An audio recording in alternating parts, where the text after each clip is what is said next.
we're back with bonus minutes to the week 3 asynchronous dialogue, and I really will turn it into a lightning round, not because I want quick responses, but because fearing the technology is rising up against me, as we were recently previously unceremoniously shut down. Alright, so the camera's running out of content. I'm overloading it because there's just too much to talk about in our course. But I want to get to some additional questions from Aaron. And we were talking before about spreadable media. And the term networked culture is introduced on page 12. How does this term compare and differ from the networked individuals, quote unquote, discussed in Networked, the new social operating system? Okay, so I believe Aaron is referring to this book, Networked, that we previously worked through together in our Introduction to Computer Mediated Communication course, along with Spreadable Media, a book we use again and again in digital media literacy. And sure, naturally, these terms have relation to one another, but they're coming at us from different social or media theorists. Networked, okay, here's the best response I could come up with when thinking about the framework of the question. Networked individuals could be seen as citizens of a networked culture, okay? And so the networked culture that is written about in Spreadable Media. So networked individuals could be the citizens of a networked culture, whereas everyone else might be a networked occupant, a networked alien, a networked immigrant, right? Or a network deficient. Okay, so you can see where these scholars are coming from in terms of how they apply such terminology, and I like the synergy and synthesis going on to actively connect these ideas. That is intentional. That's what we want you all to do, and that's why we're promoting buy-in on this cross-reading strategy, because there's something to that, because that the key to spreadability is also understanding how these networks are not, these are not, scholars are not people. We're going to break down a false narrative, right? A stereotype about academics is that they're off in their own silos, sort of just shouting to one another. Now, we could go fine-tune the minutia of that and find instances where, such practices are habit-forming. Okay, that's normal. That's normative.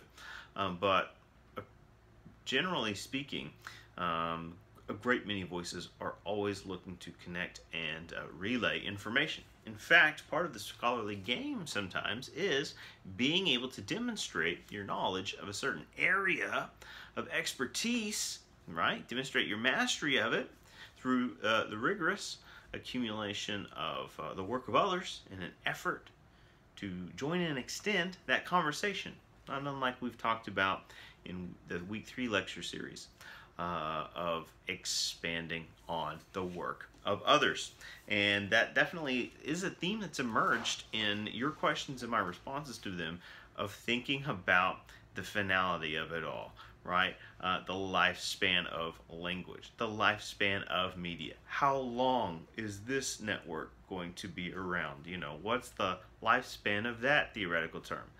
Very fascinating. So it's a through line I'm identifying, thus adding to the conversation we're having in the week 3 asynchronous lecture.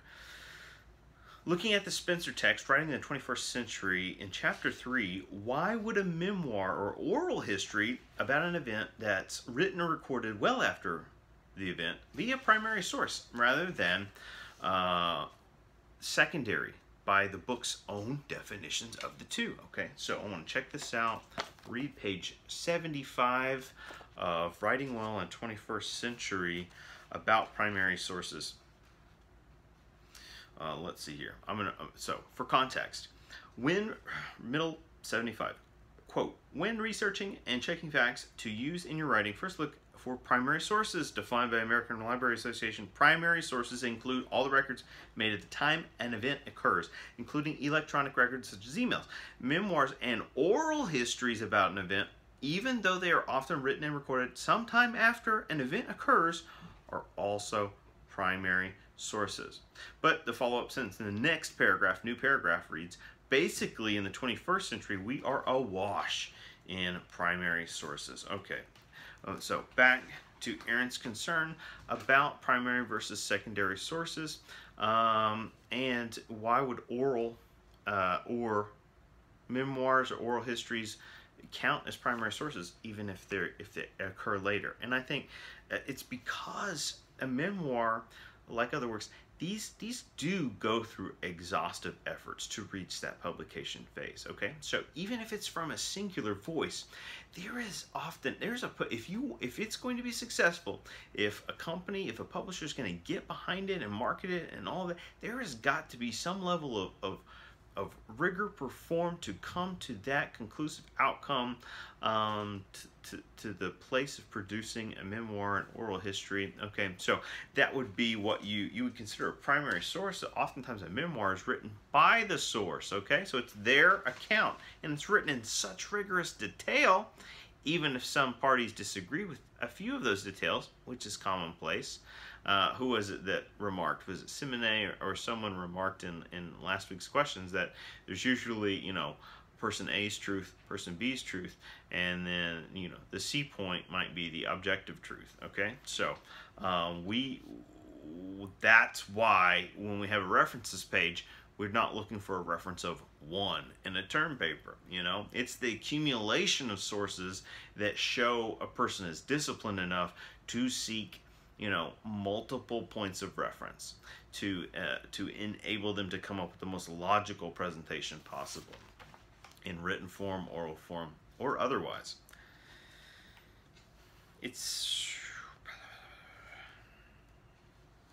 So follow-up question next. It sounds as though primary and secondary sources aren't a reference to the legitimacy of a source, just the time frame or proximity to the event at hand. So technically, secondary sources could be more accurate than primary sources, right? Okay, my response would be a healthy combination of the two. Just for, let's put it on record. Excuse me, a healthy combination of the two or more boosts the amount of evidence presented, okay? And this increases the reliability of the claim, all right? So, volume, quantity and quality in balance together.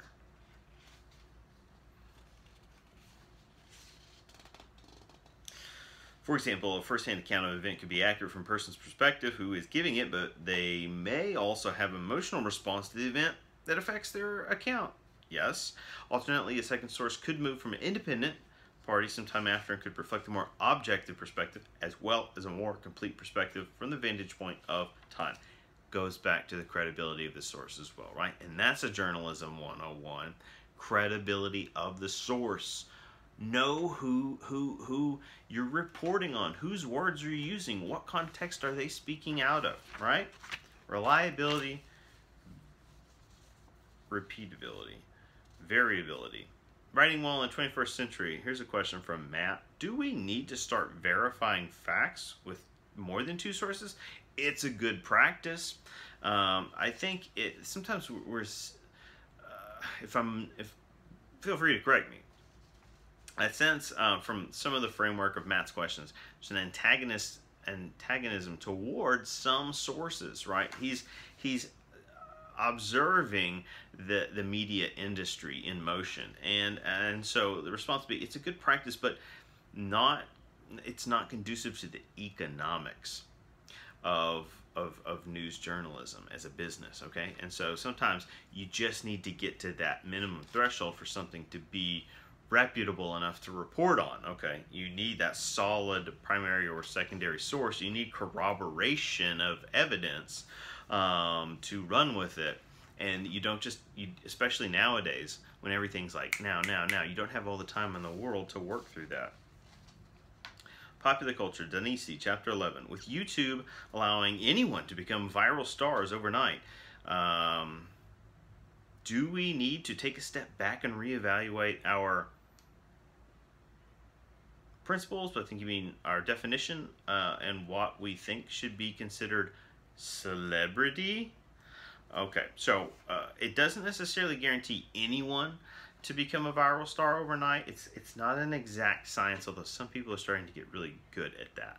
But there can be other invisible factors, and that's part of a process of us unpacking how social media functions, right? Functionality.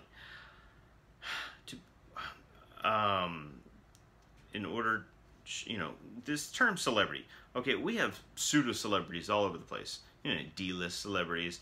I mean, celebrity is sort of opaque term in some ways, in other ways it's not, in other ways it's very concrete.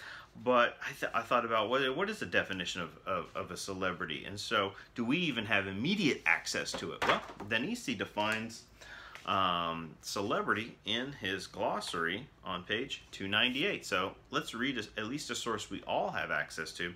So Danisi defines celebrity as a person in the public eye, primarily because of media exposure.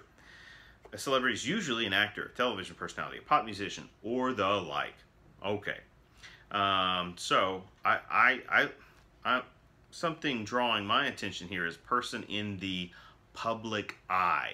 We typically think of that in different ways than just a YouTube star or YouTube sensation.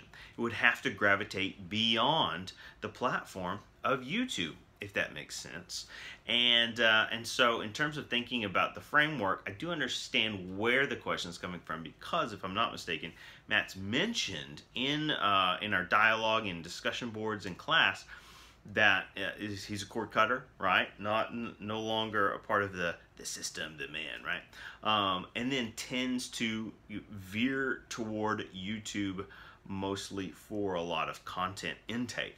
So that can become its own, place of reframing how we think about media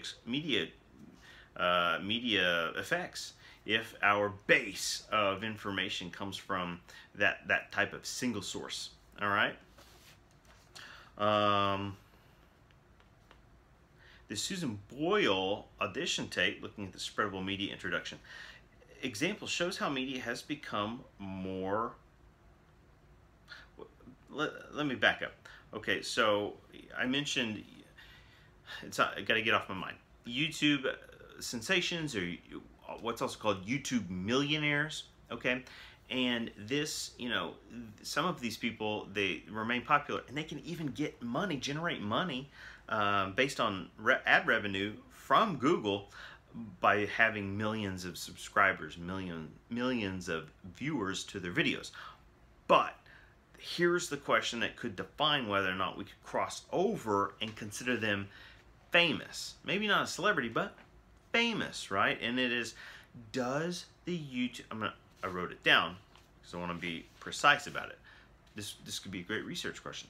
Does the YouTube star achieve spreadability beyond internet platforms? Because celebrities do achieve that, all right? So this gets into that murky territory of, entertainment industry economics, of thinking about all of our entertainment as this interconnected, highly networked economy, right? It is an engine, right? It is an industry engine, and there are many moving markers and very variable mediums and channels and outlets. And so even the greatest YouTube sensations, if they don't have spreadability, it's tricky. Even with viral videos, it's tricky to identify them as celebrities. Love where the question took us there. One more to go. Stick tight.